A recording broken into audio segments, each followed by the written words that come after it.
시장에 반드시 있어야 합니다. 나가셔서는 안 되는 거예요. 나가시면 어떻게 될까요? 또 다 올라간 다음에 들어오시게 되는 거죠. 시장은 생각하는 것처럼 생각한 때에 오르지 않습니다. 그렇기 때문에 시장에 있으셔야 돼요. 근데 있는 동안 계속 사고 팔고 하지 마세요. 종목이 우리에게 인생을 바꿀 만한 돈을 절대로 가져다 주지 못합니다. 그래서 세상을 바꿔놓을 산업에 투자하고 좀 장기적인 주머니에는 넣어놓고 너무 들여다보지 마시고 그것 때문에 너무 일희일비하지 마시고 꽃도 좀 보시고 이렇게 사셨으면 좋겠고, 짧은 주머니에는 지금부터 말씀드리는 이런 것들을 사시면 됩니다.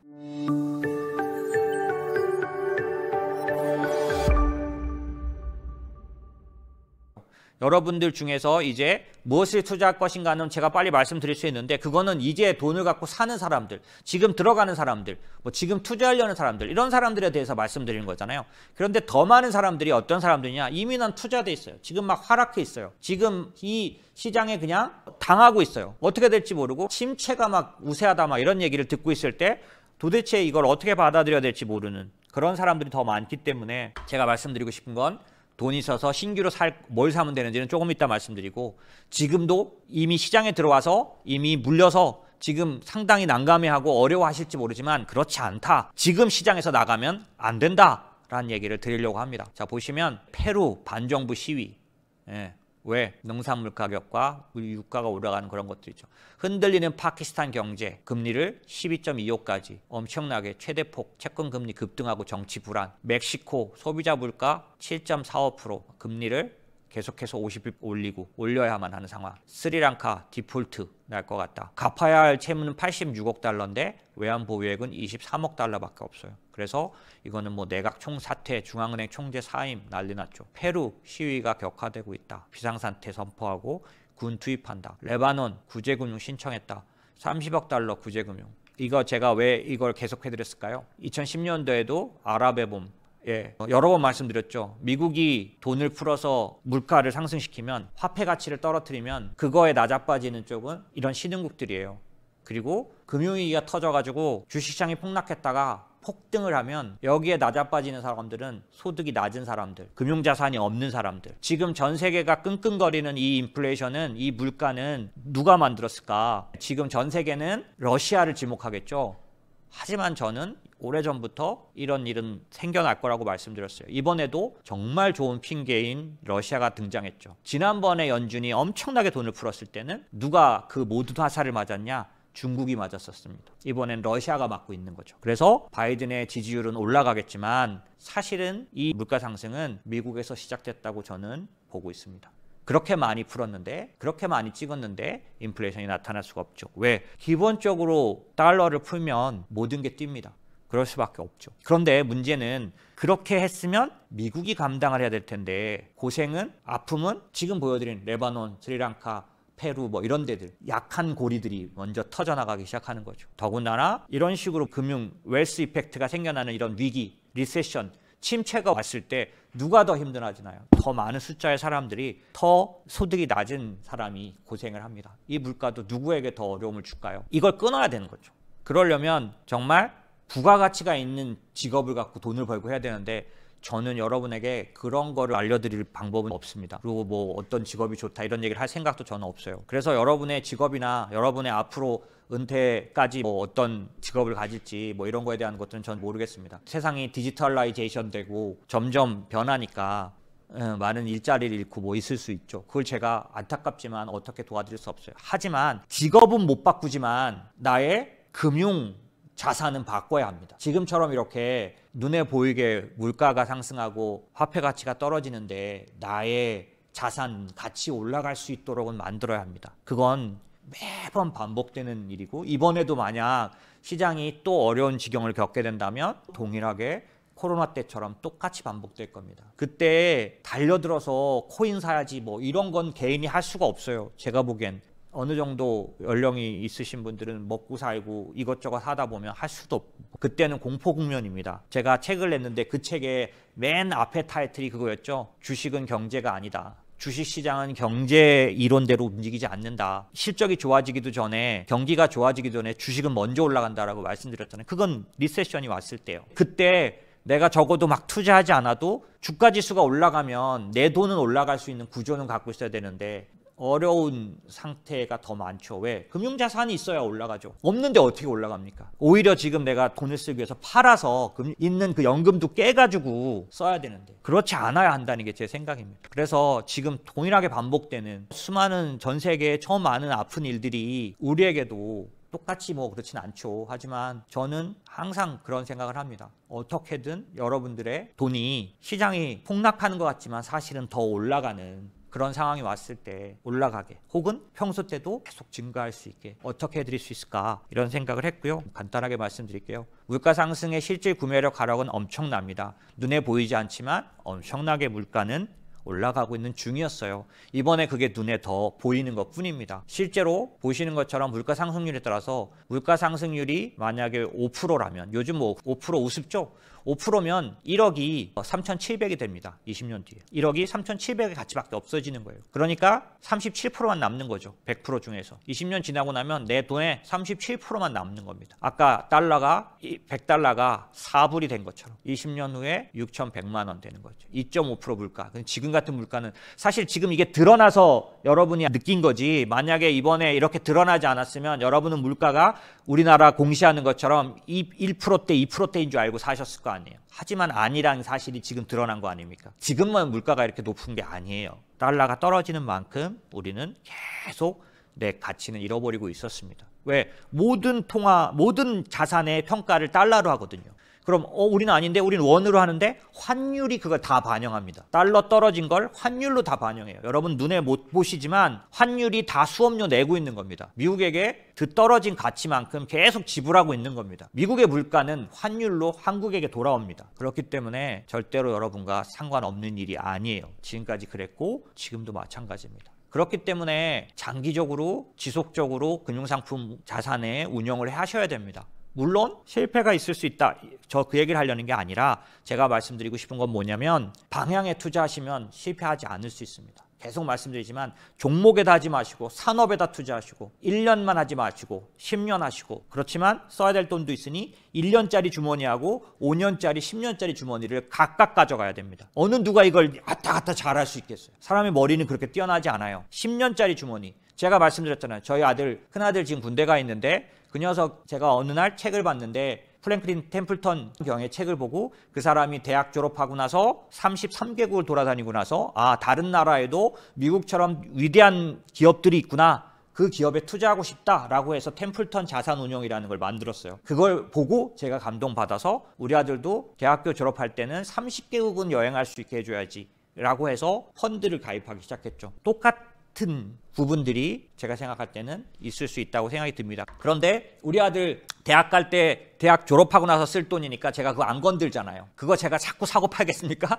안 그랬을 거 아니에요. 그런데 제가 1년짜리 저는 지금까지 증권회사 들어가고 나서부터 적금을 한 번도 은행에다 해본 적이 없어요. 항상 펀드로 ETF로 적금. 지금도 마찬가지입니다. 그런데 이유는 뭐냐? 당장 쓸 돈들 있잖아요. 그걸 어떻게 또 10년 투자합니까? 그래서 주머니가 1년짜리, 5년짜리, 10년짜리 있어야 된다는 거고요. 제발 이거 하셔야 합니다. 자, 그런데 여기서도 중요한 거 왜 10년짜리가 필요하고 왜 5년짜리가 왜 장기가 필요하냐면 한번 화면 보세요. 2%로 올라갔을 때하고 6%로 올라갔을 때하고 10%로 올라갔을 때 40년이 지나면 2%로 올라가면 1억 1,000밖에 안 되지만 10%로 올라가면 22억이 돼요.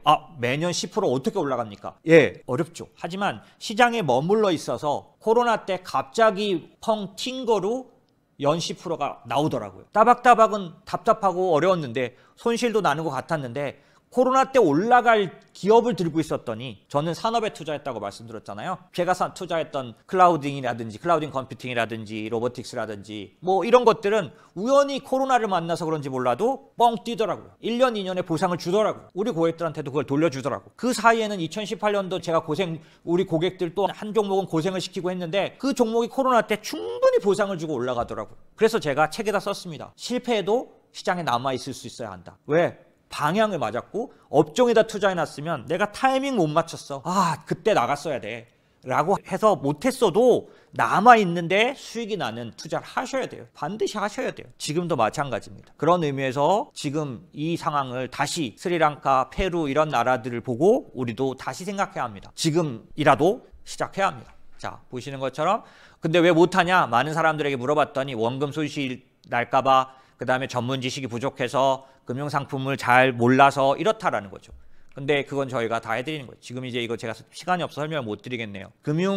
금융위기 때, 그 다음에 코로나 때 목돈을 70% 갖고 있고 나머지 분할 적립금을 매달 넣는데 플러스가 납니다. 금융위기를 당했어도 마지막 24개월 차 됐을 때 3.66% 플러스가 나요. 70%가 그냥 묶여 있었는데도 저 폭락하는 시장 보시면 밑에 코스피 저렇게 내려갔었어요. 저렇게 완전 계곡으로 빠졌었는데 24개월 지나고 나서 플러스 납니다. 코로나 때도 마찬가지죠. 코로나 때는 한 번 깊이 빠졌지만 그 앞에서 여러 번 빠졌잖아요. 24개월 동안 저렇게 빠져도 매달 나눠서 연금처럼 넣었을 때 저게 지금 저희가 법인 자금 운영하는 방법이에요. 저게 법인들에게 제안할 때 이제 저걸 보여드립니다. 저렇게 어떤 거냐면 70%는 거치 금액으로 그냥 딱 놔두고 나머지 30만 원씩 계속 넣은 돈으로 저렇게 수익이 납니다. 계속 투자하면. 마찬가지 시장에 머물러 있는 게 굉장히 중요해요. 왜? 시장은 상식적으로 오르지 않아요. 갑자기 올라갑니다. 그런데 다 오르진 않죠. 당연히 올라갈 가치가 있는 것들이 오르는데 올라갈 가치가 있는 것들도 어떤 때는 뚝 떨어져 있는 겁니다. 지나간 몇 달 동안 제가 1월, 2월, 3월 동안 말씀드렸죠. 제가 좋아하는 많은 것들이 50%씩 까져 있어요. 이익이 그렇게 나는데도 기술주라는 성장주란 이유로. 그런데 그런 것들이 올라갑니다. 자, 그 다음에 왜 그러냐? 위기는 36개월을 넘기지 않았다. 크게 빠지지만 반드시 더 올라갔다. 다 그렇진 않아요. 미국 시장, 특히 미국 시장은 확실히 그랬다라는 거죠. 그래서 저희가 미국에 거의 대부분 투자합니다. 왜 그러냐? 왜 미국 시장 그랬냐? 달러의 중심이기 때문에 그렇습니다. 달러 패권을 들고 있기 때문에 그렇습니다. 그래서 보시면 주시장은 상식하고 다르다. 보시는 것처럼 그러니까 물가가 높은 만큼, 그러니까 통화 가치가 떨어진 만큼 주가가 오릅니다. 자, 보시는 것처럼 이게 어떤 의미냐면 미국이 경제 성장률이 높을 때 왼쪽 보시면 경제 성장률이 두 자릿수일 때 주가 지수가 오르잖아요. 다우존스 보십시오. 아래에 보시면 70년대 될 때까지 옆으로 그냥 밑에서 누워서 가죠. 1000포인트를 못 넘습니다. 그런데 경제 성장률이 한 자릿수로 지금 2%대거든요. 잠재가 미국이 1.8%예요. 한 자릿수 성장률이 왔는데 그때부터 다우가 폭등을 합니다. 1000이 아니라 만이 돼요. 만이 아니라 3만을 가고 있는 거죠. 그러면 경제 성장률이 주가를 올려놓는 게 아니에요. 뭐가 올려놓을까요? 금리가 올려놓는 겁니다. 금리. 미국이 언제부터 뛰기 시작했냐? 금리가 낮아질 때부터. 한국이 언제부터 뛰기 시작했냐? 한국이 경제 성장률이 두 자릿수일 때? 아닙니다. 미안하지만 코스피도 똑같이 금리가 4%, 3%, 5% 한 자릿수 금리가 됐을 때 코스피도 오르기 시작했습니다. 미국은 더해요. 금리가 움직입니다. 왜? 주식 가격의 상승은 화폐적 현상이기 때문에. 왼쪽에 보시면 구매력은 계속 내려갑니다. 왜? 달러 가치가 떨어지니까. 아까 제가 말씀드렸잖아요. 4불이 됐다고, 100불이. 그러는 동안 오른쪽에 보시면 주가는 그만큼 반대로 올라갑니다. 이렇게 데칼코마니라는 거예요. 구매력 떨어지는 만큼 주가는 올라갑니다. 그렇기 때문에 미국에 투자해야 하는 거죠. 보시는 것처럼 글로벌 어디다 투자했느냐 다 똑같지 않습니다. 말씀드린 것처럼 나스닥은 코스피의 9배 올랐어요. 그런가 하면 상해는 엄청나게 성장하는 국가인데 주가 어때요? 엉망입니다. 중국은 장기 투자하면 안 되는 나라예요. 들어갔다 나왔다 해야 되는 나라입니다. 이런 것들은 어떨까요? 저희들 같은 자문 저희한테 맡기시면 되죠. 그런 것들. 그런 것처럼 기본적으로 그렇게 어려운 내용이 아닙니다. 하지만 반드시 해야 되는 거죠. 자, 여기까지가 제가 말씀드린 것처럼 시장에 반드시 있어야 합니다. 나가셔서는 안 되는 거예요.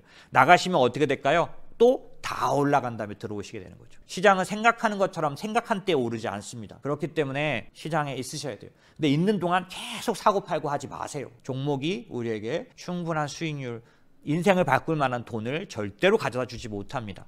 저 욕하실 수도 있겠네요.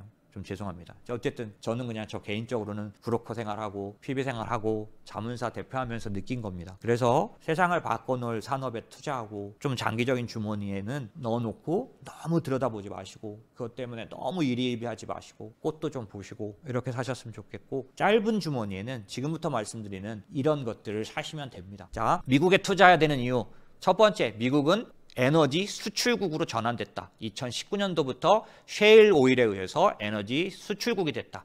그래서 미국은 어떤 상태냐? 70년대 인플레이션 시절에 유가는 미국 사람에게 어떤 영향을 끼쳤느냐? 개인 소비에 7% 이상의 영향을 끼쳤다면 지금은 3% 미만까지. 왜? 에너지가 독립국가가 됐기 때문에. 천연가스, 유가 이런 것들이 전체적으로 미국 사람들에게 끼치는 영향력이 과거보다 훨씬 떨어졌어요. 그래서 70년대의 물가를 정당화하려면 지금 유가로 180불, 정확하게는 170불로 계산돼 나와 있더라고요. 170불 가야 미국 사람들이 압박을 똑같이 받는다. 왜? 미국은 에너지 독립국이 됐기 때문에. 그리고 미국은 셰일을 계속 재촉하면 오른쪽에 있는 것처럼 점점점 더 많이 기름을 생산할 수 있는 구조를 갖고 있고, 지지난주에 바이든이 유럽을 순방하면서 뭘 만들어 갖고 왔냐? 독일과 유럽을 부추겨서 러시아 제재하자. 대신 니네가 없는 천연가스 내가 대주겠다. 그래서 미국의 20년 수건이었던 LNG 수출을 올해부터 시작합니다. 미국은 유럽에게 LNG 수출하려고 지금까지 엄청난 로비를 해왔어요. 그런데 지금까지는 누가 그걸 먹었을까요? 러시아가 계속 먹었었죠. 하지만 이제 다른 길을 가기로 했습니다. 미국은 어때요? 대박이죠. 이번 전쟁에 미국은 사실 잃은 게 별로 없어요. 자, 그 다음에 현금, 캐시 플로우, 캐시 관련된 걸로 봐서는 4트릴리언, 엄청난 지금 역사상 최대 현금이 가계에 쌓여 있고, 저축률, 세이빙 레이트가 보면 코로나 때 30%대를 넘어갔었죠. 지금도 저축률이 지금은 내려와 있는데 이유가 뭘까요? 써야 되는 거예요. 물가가 올라가고, 그 다음에 이제는 정부에서 쏟아부어주는 돈이 끝났잖아요. 그러니까 이제 저축했던 돈을 허물어서 쓰고 있는 거죠. 그래서 소비가 살아있느냐 뭐 이런 걸 말할 때는 요 얘기를 하게 되는 거죠. 어쨌든 저축률이 역사적으로 제일 높았던 시기를 지금 지나왔다. 그 다음에 가계자산이 850% 증가했다. 왜? 집값도 오르고 주식도. 미국 사람들은 30% 정도가 401k라든지 펜션에 다 들어가 있죠. 그래서 기본적으로 저희 같은 자문사가, 미국에서는 연금은 저희 같은 자문사가 거의 다 관리합니다. 401k 같은 것들. 왜? 세금 교육, 세금도 상담해 줘야 되고 이러니까. 하지만 일반적으로 30% 이상의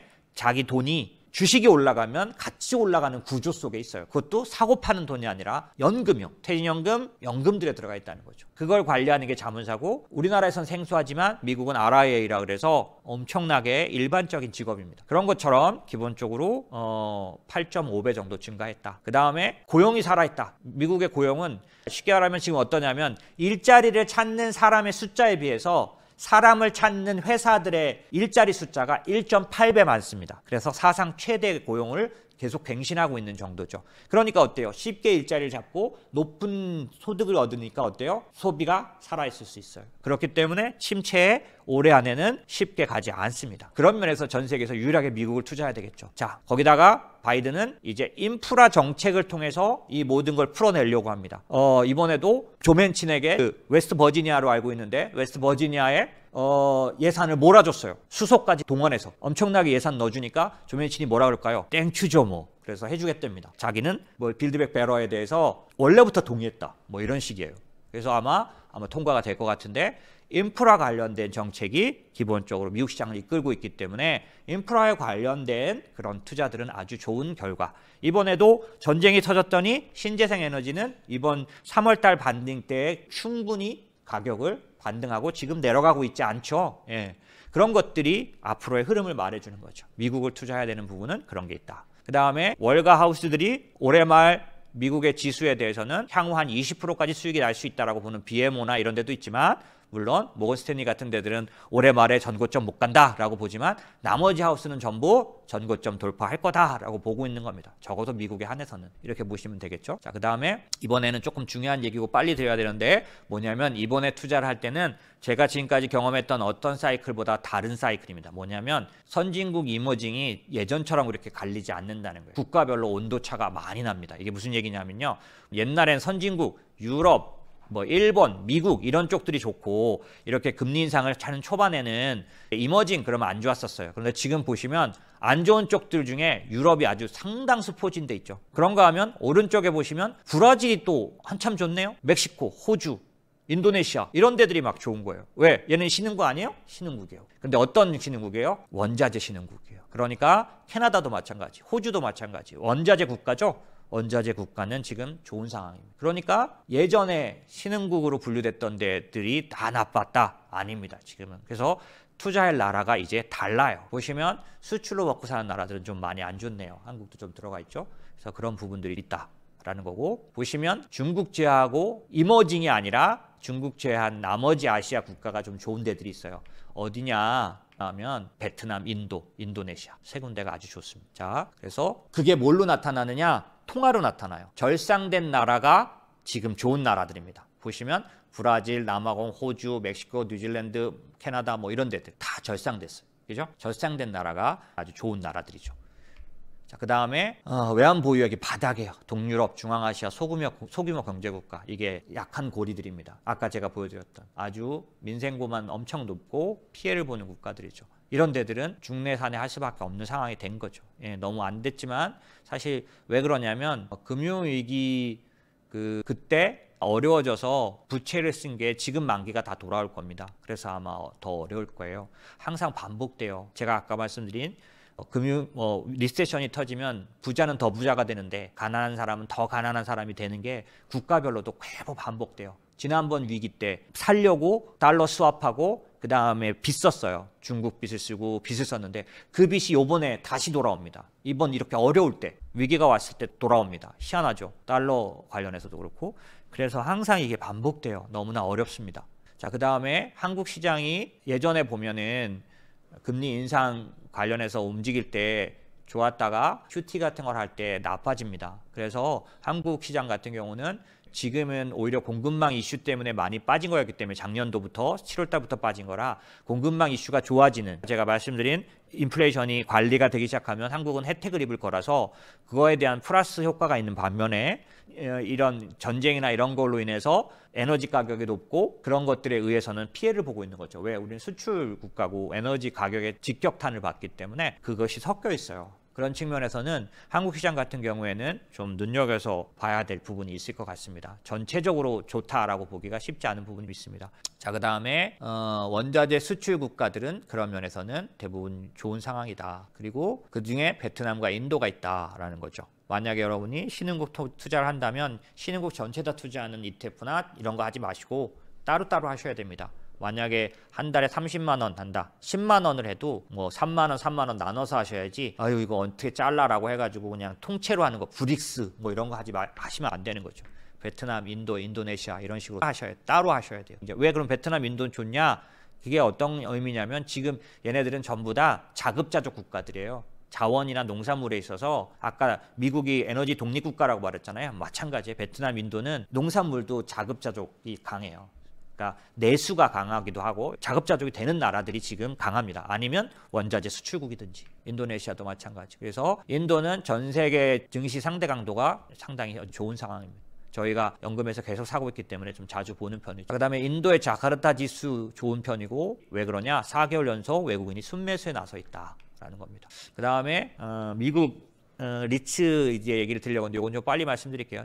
꾸준한 주택가격 상승 때문에 주거 비용이 증가하니까 당연히 주택 리츠들이 좋습니다. 그 다음에 상업용 부동산이 상승기죠. 왜? 재택에서 돌아오고 있잖아요. 그래서 보스턴, 애틀랜타, 맨하튼 같은 데들의 오피스 부동산 가격이, 보시면 보스턴 오피스 거래대금 계속해서 아주 활발하죠. 재택 다 돌아오진 않지만 재택이 확 줄고 이제 근무지로 돌아오고 있기 때문에 센트럴, 그러니까 중앙 오피스 타운 쪽은 아주 좋은, 그러다 보니까 오피스 관련된 상업용 부동산 관련된 니치들이 아주 요즘 좋은 상황이죠. 그 다음에 여러 가지 팩트들 때문에 실물 자산에 투자해야 합니다. 지금은. 그래서 실물자산이라는 게 지금 말씀드린 원자재도 실물자산, 그다음에 리츠도 실물자산, 그다음에 금도 실물자산, 이런 실물자산들에 투자하는 필요가 있어요. 인플레이션이 왜냐하면 올해 말이 돼도 아예 현저하게 내려오기는 어려워요. 왜냐하면 러시아 우크라이나 전쟁이 언제 끝날 수 있을지 모르겠는데 끝나더라도 이제 유럽과 미국의 러시아 제재는 계속됩니다. 왜? 전쟁 끝났다고 끝낼 일이 아니죠. 이제 어떻게 돼요? 블록 경제로 가요. 그리고 그렇게 되면 어떻게 되면 이 블록끼리 자급자족, 그러니까 농산물과 자원이 이제 무기가 됩니다. 자원의 무기화, 자원 전쟁, 그 다음에 에너지 패권 전쟁. 그래서 러시아로부터 독립하기 위해서 유럽이 이번에 독일에서 발표한 거 보니까 태양광이랑 이런 거 막 10배씩 원래 계획의 10배를 증가시키더라고요. 그런 식으로 무조건 빨리 에너지 패권을 잡으려고 하는 전쟁 속에 들어가게 되기 때문에 기본적으로 원자재 가격은 쉽게 떨어질 수는 없고, 유가도 여러분들 인버스에 엄청 투자하는 것 같은데 떨어지긴 하겠지만 아무리 그래도 고유가에 머무를 가능성이 상당히 있어요. 그 고유가를 수혜할 수 있는 게 예전에 제가 추천드렸던 MLP라고 있다 그랬죠. 배당 7% 이상 받는 MLP 같은 것들, 이렇게 실물 경제에다 투자하는 것들, 그러니까 실물 자산에다 투자하는 이런 것들 꼭 하셨으면 좋겠고, 그 다음에 요번에 전쟁 때문에 이 3월 달에 확실하게 드러났죠. 신재생 에너지 관련해서는 지금이라도 투자를 좀 하실 필요가 있어 보이고요. 그다음에 저희가 가장 좋아하는 기술주 성장주들이 이번에 같이 박앤세일 된 것들이 있어요. 왜냐하면 작년도부터 금리 올라간다는 것 때문에 같이 떨어졌다가 이번 3월에 조금 반등 나온 게 있고 덜 나온 게 있는데 아직도 여전히 충분히 살 만큼 좋은 가격에 있는 것들이 많습니다. 그래서 그런 것들은 사시면 좋겠다라고 말씀을 드리고 싶고요.